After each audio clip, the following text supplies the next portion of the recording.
Itt látható a szobor elkészítési folyamata. Itt éppen méretre vágom a kartonokat. Anna itt a Lego ember arcát festi, hogy szebb sárga legyen. Én pedig a Lego emberünk fülesét festem.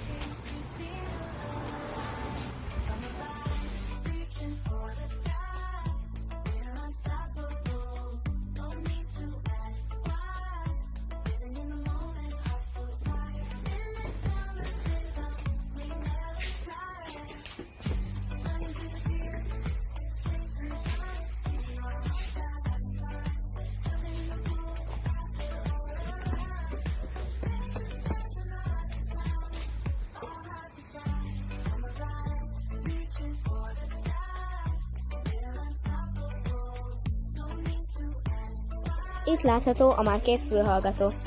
Ezek pedig a félkész kezek és lábak.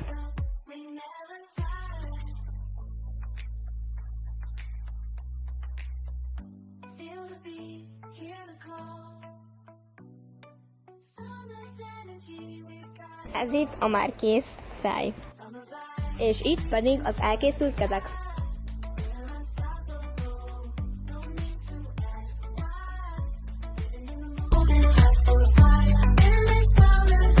Egy kis pihi.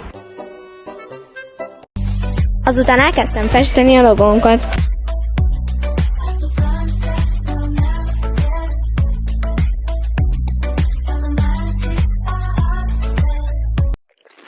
Kis Nasi.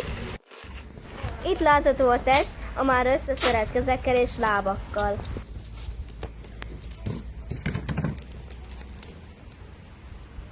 Itt látható a feje, és azért van felfordítva, mert már ragasztós.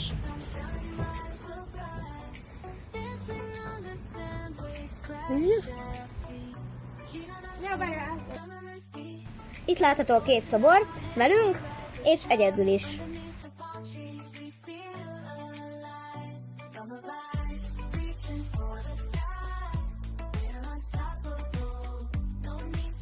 Ezen a Lego emberen 9 óra 53 percet dolgozott az Ansami csapata.